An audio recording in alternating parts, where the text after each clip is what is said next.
The ferry you just came with, it only sails during the summer months because during winter the waves are too big, so the ferry cannot arrive during winter. So in winter, people that need to come to the island, they come with the helicopter, which flies only 4 times a week.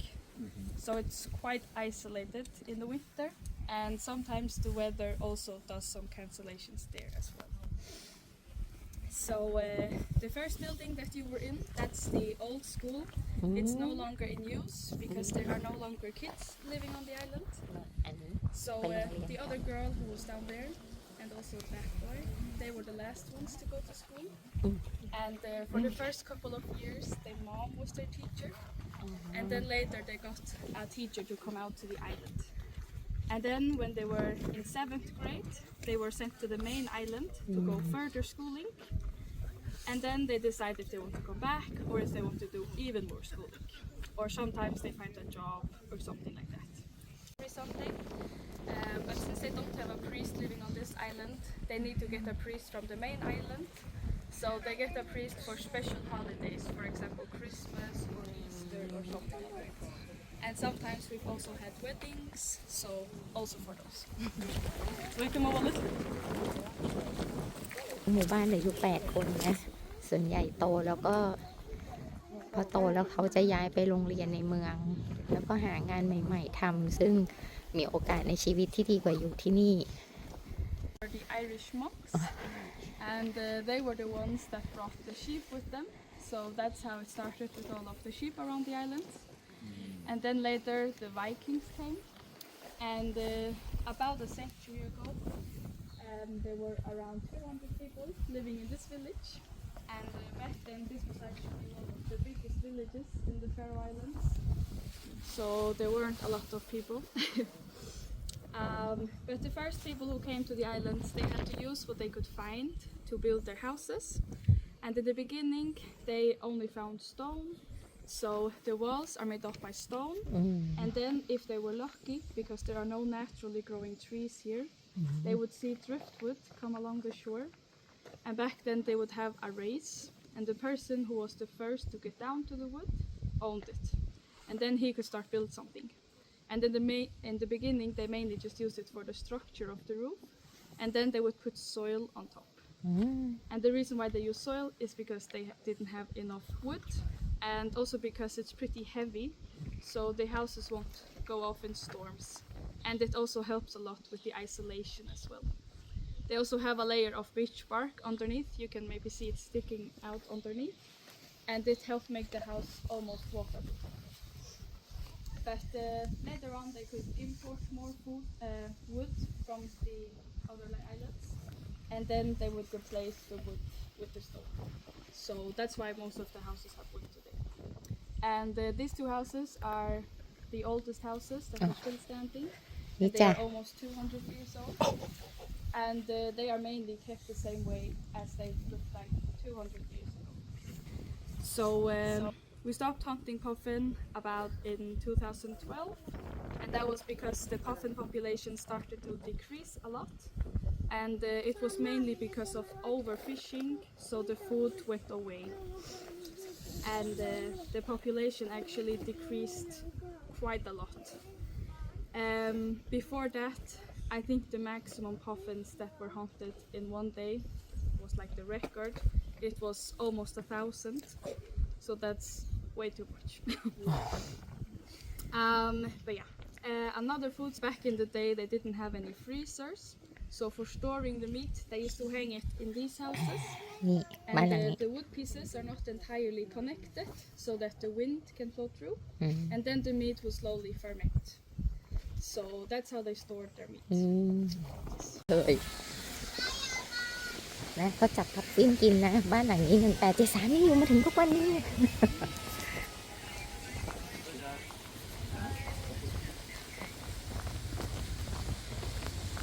ส่วนใหญ่จะจับพับปิ้งกินแต่ถ้าไม่กินพับปิ้งก็กินแกะเป็นข้างๆธรรมชาติ They want the people to be able to save themselves if something was wrong. So So basically every child that was in school here was forced to jump in, สระน้ำ and the water is usually really cold, but it's still very much in use today. People like to jump in it. So my grandmother, she helped her sister, which is the one who works in the cafe, and she jumps in every morning before going to work. So it's like her way of really routine. เป็นสระว่ายน้ำเดียวในหมู่บ้านจ้ะ And that's the electricity house here in Mykines. And it's just a diesel generator, so we are not connected to any other island. And there's more oil storage further down in the river, so it's like stored for the whole winter. And when we walk a little bit further up, we will maybe see some sticks on the tallest mountain, and that is the phone signal and Wi-Fi in the village. And that didn't come until year 2000. So before that, the island was quite isolated, and oftentimes people would come out here to maybe get a little peace. But then after a while, most of them would always say that it was very good to go back home because they would always get plenty of news. So in a moment, we will also walk up this way. And this is definitely the toughest part about the hike, but we will take a break along by Pete. And maybe you see some stone houses in the mountain, and those were for storing.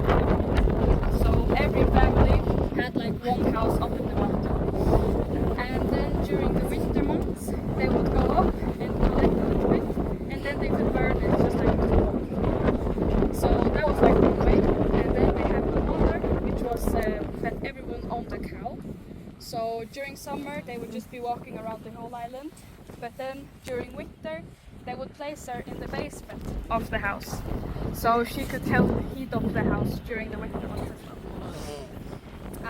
We had a tourist last year. She had been here like 20 years ago, and she stayed at her house. And she had like a hole in the floor, and she could see straight down to the cow that they had. So you can imagine the smell of the island. There's just grass and sheep.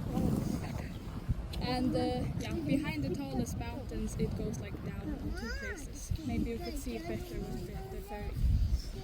But today there are around 40 houses in the village, and these are mainly just summer houses now, because not a lot of people live here anymore. And the reason why they are used as summer houses is because the families that used to live here, they didn't want to sell the house even though they moved away, because it has been inherited. It takes a few years for them to build the burrow, because they have to dig it on their own, and they only use the beak, and then they push the mud out with their feet. So you can imagine it takes a long time for the small bird to build such a big cave on the ground.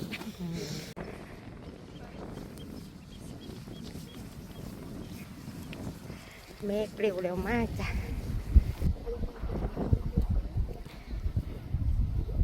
ตัวนี้ชัดมาก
from this point, I would just say enjoy it. They are adorable little cats. And on the way to the last group part, try to keep the group as much together as possible. And then when we go down the other way, that's when we are more free to go into the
from different parts of the island. And on this side you can see the men that died on the land, so for example while hunting the birds or even herding sheep in the mountain. Sometimes rocks can fall on top of them because many places on the land is pretty unsteady. So yeah, I don't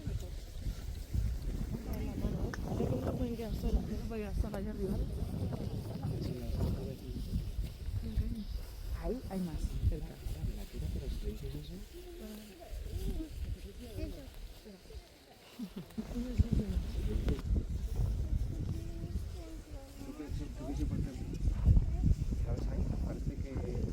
เยอะมากค่ะตลอดทางเลยค่ะ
เยอะมากเยอะจริงๆนะ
อย่างนี้น่ารัก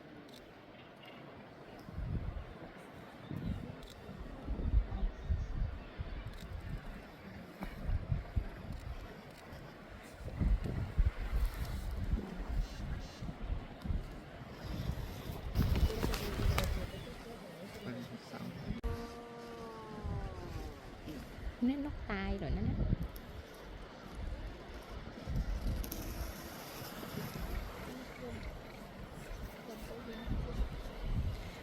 ไม่รู้ว่าไหนครับ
รอบนะลูก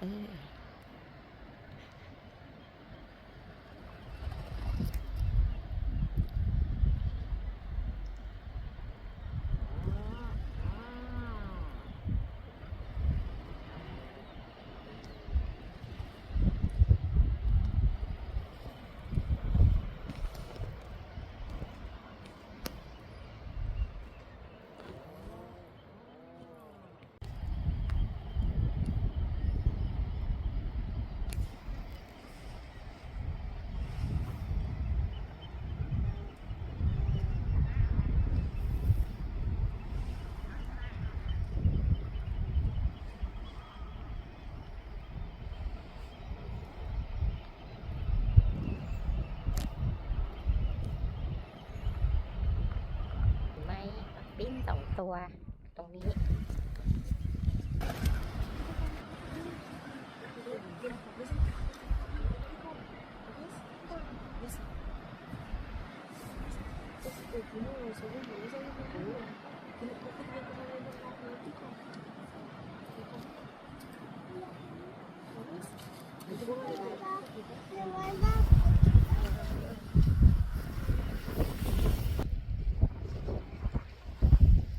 เขามาแล้วไปเดิน สวยมากนะ ¿Tanca la quieres subir a ver? นี่ต้นนกนี่อ่ะไม่เห็นว่ะ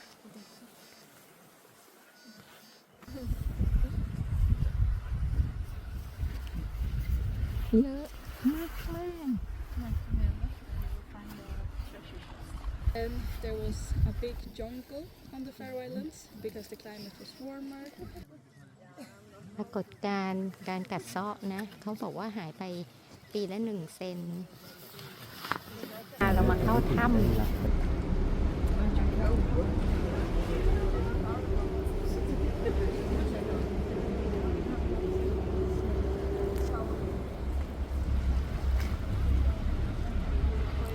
มันอยู่ในรูมันอยู่ในรูนี่บินเข้ารูแล้ว